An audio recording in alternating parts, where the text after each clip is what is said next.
Uma obscura seita judia segue os ensinamentos de um profeta herético que diz ser o Filho de Deus. Como o culto de Cristo suportou a força do Império Romano e depois tornou-se seu aliado. A ascensão da Igreja, neste episódio de A Tradição Ocidental.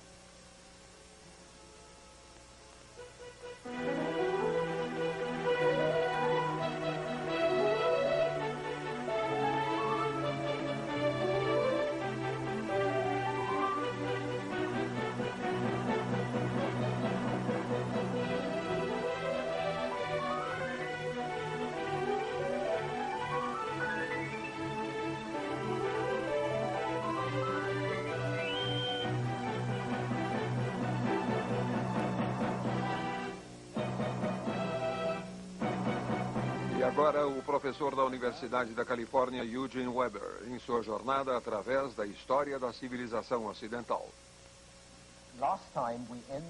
No último episódio, paramos no início do cristianismo, quando Cristo e seus discípulos ensinavam aos judeus um tipo de judaísmo reformado, onde a longa tradição dos profetas hebreus prometiam a vinda de um Messias, que constituiria o reino de Deus na terra. Jesus parece ter ensinado que não haveria reino, mas sim o dia do julgamento, que chegaria logo, quando o pecaminoso seria punido e o virtuoso recompensado. E assim a mensagem era: abandone todos os pecados enquanto ainda há tempo. Era definitivamente uma despedida da ortodoxia, mas ainda não havia a ideia de separatismo nas comunidades cristãs, isto é, até São Paulo aparecer. Paulo era um cidadão romano, nascido na cidade de Tarso, na Ásia Menor. Ele era um rabino e um fariseu, em outras palavras, um judeu bastante ortodoxo. E como judeu ortodoxo, perseguia os cristãos, a quem via como heréticos e um perigo ao judaísmo. Mas em 35 depois de Cristo, 5 anos após a crucificação de Cristo, Paulo teve uma visão na estrada para Damasco e tornou-se convencido que Jesus era o Filho de Deus. Esta é uma versão do século XV da conversão de Paulo. Ele acabou sendo o grande organizador, o grande relações públicas da jovem fé. E, na verdade, tornou o cristianismo competitivo com outras religiões. Ele ampliou o âmbito, recrutando fora do grupo restrito de pessoas que obedeciam à lei judia. Admitia não-judeus sem pedir que fossem circuncidados primeiro e sem insistir que respeitassem as leis rituais, principalmente as leis que diziam respeito à comida. Provavelmente fez isto pois estava com pressa. O fim do mundo estava próximo e ele não podia perder tempo com banalidades. Mas vale a pena lembrar que Paulo e seus seguidores puderam espalhar o cristianismo devido às estradas de Roma e à paz de Roma, bem como sua habilidade e o apelo da religião. Era Roma que unia o mundo mediterrâneo. Igualmente importante foi o koine, o dialeto grego comum que se espalhou de leste a oeste, tornando todo o Mediterrâneo um mundo bilíngue, onde os viajantes podiam ser compreendidos em toda a parte. São Paulo escreveu aos romanos em grego, e até o início do século III depois de Cristo, a linguagem da liturgia cristã na Igreja de Roma era o grego. Foi também para o grego que as escrituras hebraicas foram traduzidas 2 séculos antes de Cristo. Esta tradução, extremamente importante, foi terminada na Alexandria helenística, com sua grande comunidade judia. Foi chamada de o Septuaginta, latim para 70, pois supostamente houve 70 tradutores. E assim estava pronta para os primeiros missionários cristãos, quando começaram a levar sua mensagem pelo mundo. Nas sinagogas, que podiam ser encontradas em cidades helenísticas como esta, adora Europas, as traduções das escrituras hebraicas eram lidas e estudadas. E acho que nem a igreja cristã, nem Paulo, teriam ido muito longe sem o Septuaginte e as sinagogas, e sem escrever o Novo Testamento no koine grego desde o início.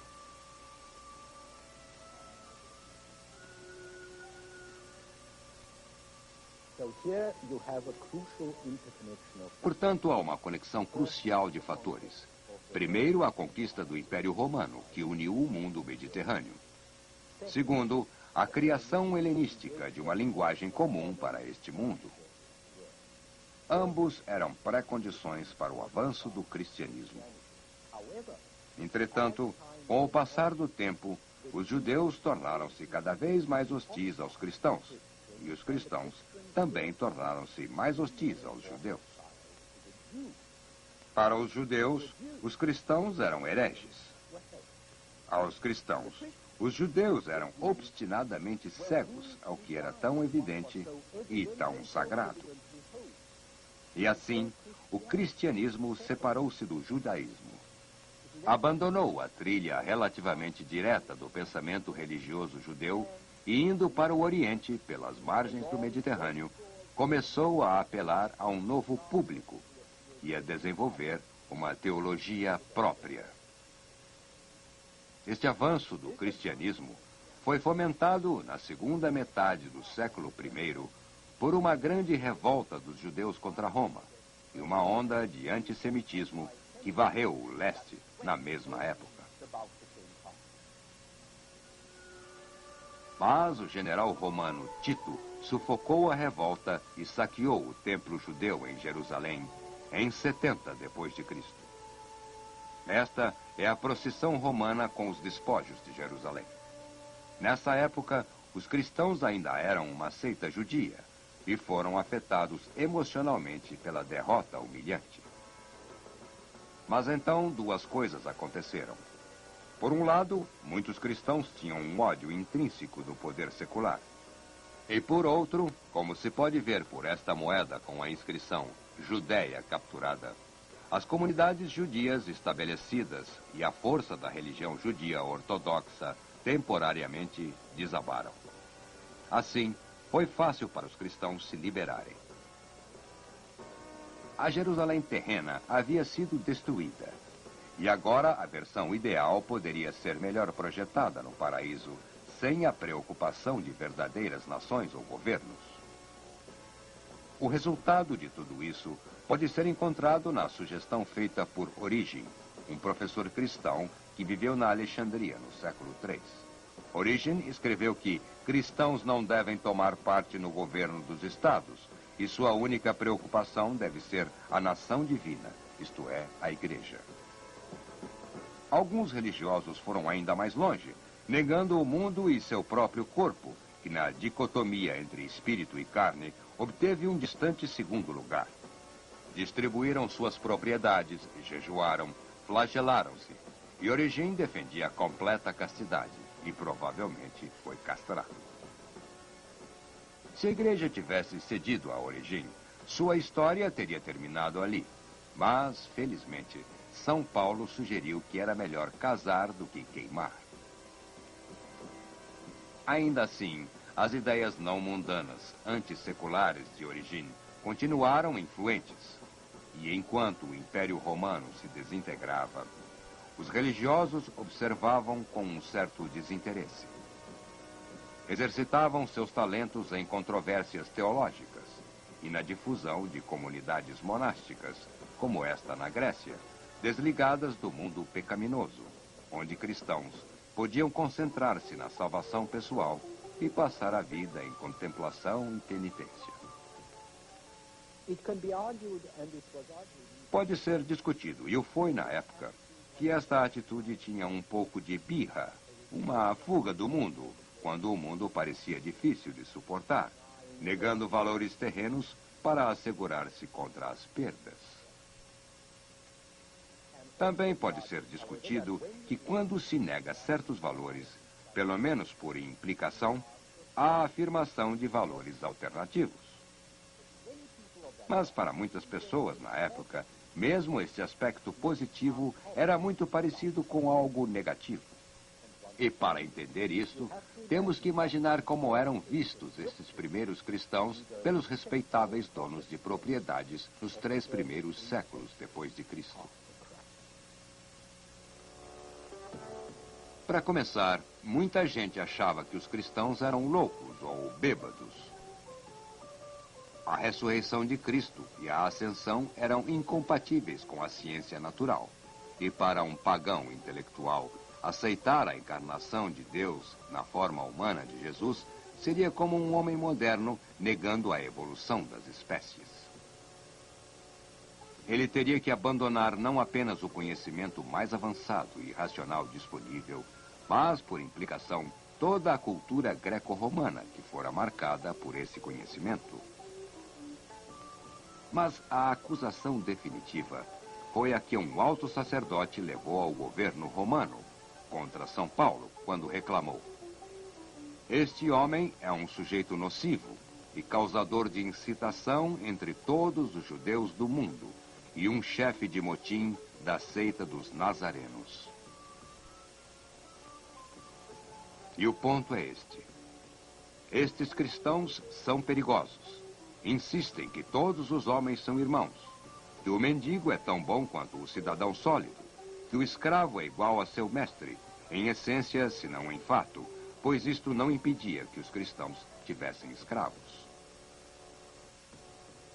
Resumindo, eles negam o valor de tudo aquilo que é caro à sociedade. O bom pastor oferece salvação, não dinheiro, família, propriedade ou sucesso, ou serviço ao Estado. Abandona teu pai, tua mãe, teu irmão e segue-me. Que bem tudo isso fará se você perdeu a alma? O que era ainda pior, os cristãos negaram até o poder final do imperador, o valor do poder imperial e da justiça imperial. Claro, a César o que é de César, mas há um limite do que pertence a César. E isto significa que para os cristãos há um poder maior que o Estado. Há um bem ou propósito definitivo que pode não ser o bem ou propósito definitivo do Estado. E este propósito, o propósito de Deus entrar em atrito com o de César, não há dúvida de qual deles os cristãos seguirão. Pense um pouco no caráter revolucionário de tais ideias sendo difundidas numa sociedade onde o valor material reina supremo. Ideias que agradavam os proletários, principalmente perto dos portos e das cidades do Levante. É uma sociedade onde deuses, como Diana aqui, eram antropomórficos, com forma e personalidade humanas. Onde o imperador era Deus, onde a unidade imperial clamava mais e mais pela unidade religiosa e pela subordinação de opiniões privadas ao Estado.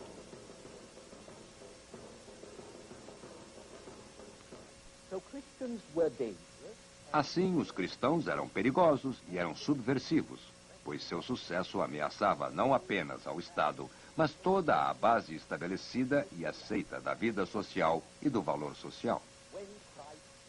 Quando Cristo diz: "Meu reino não é deste mundo", ele quer dizer que o mundo é irrelevante, o que desafia toda a noção estoica de comunidade-cidade. Quando ele diz: "Arrepende-te, pois o reino de Deus se aproxima", o reino de Deus significa o fim da política na Terra, se definirmos política como uma tentativa razoável de organizar a sociedade humana. Por outro lado, muito do que os cristãos diziam combinava com a tradição estoica. O foco na salvação individual, a cidade divina, aspirada pelos puros, a rejeição de diferenças nacionais ou sociais e, acima de tudo, altos valores morais. Tudo parecia familiar, ou poderia ser feito para parecer familiar. Assim como, em outro nível, era o aspecto místico do cristianismo e sua promessa de uma revelação especial. Uma estrada especial para a salvação, como as outras chamadas religiões mistério, o culto de Mitras e Ísis e assim por diante. Mas a arma realmente secreta dos cristãos foi que logo desenvolveram uma organização disciplinada que se espalhou por todo o império.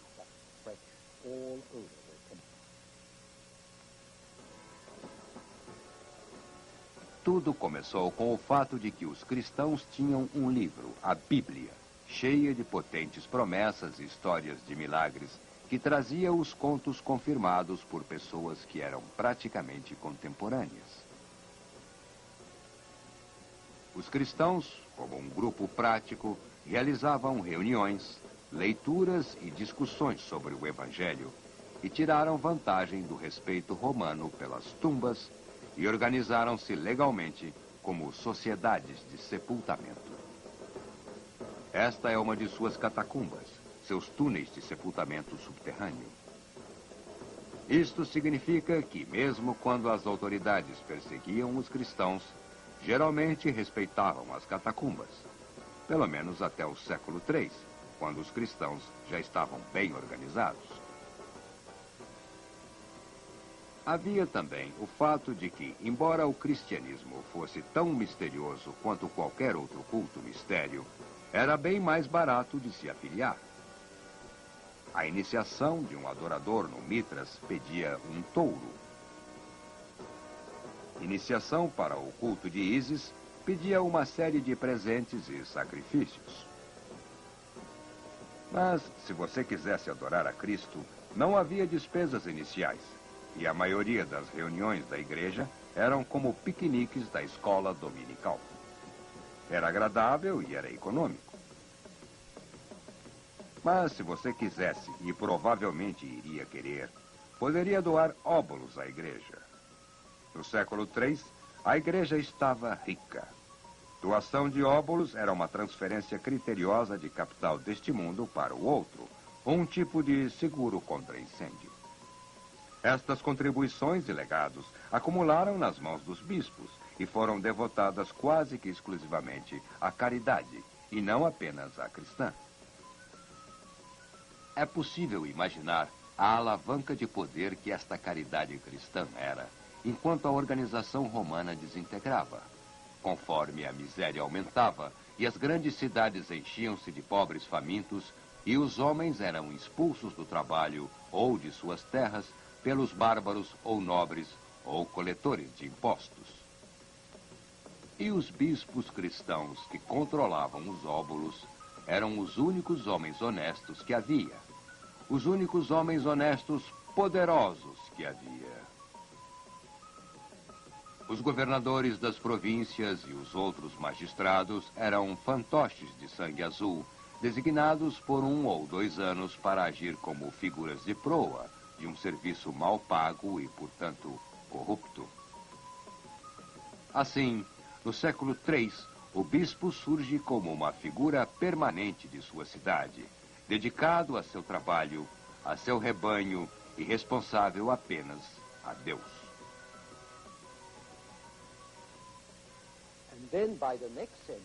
No século seguinte, ele oferece algo que todos querem, um acerto grátis, rápido, não corrupto de litígios por arbitragem.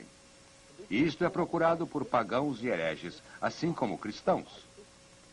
Assim, a igreja torna-se uma força a ser considerada até no século IV ser oficialmente reconhecida pelo Estado romano.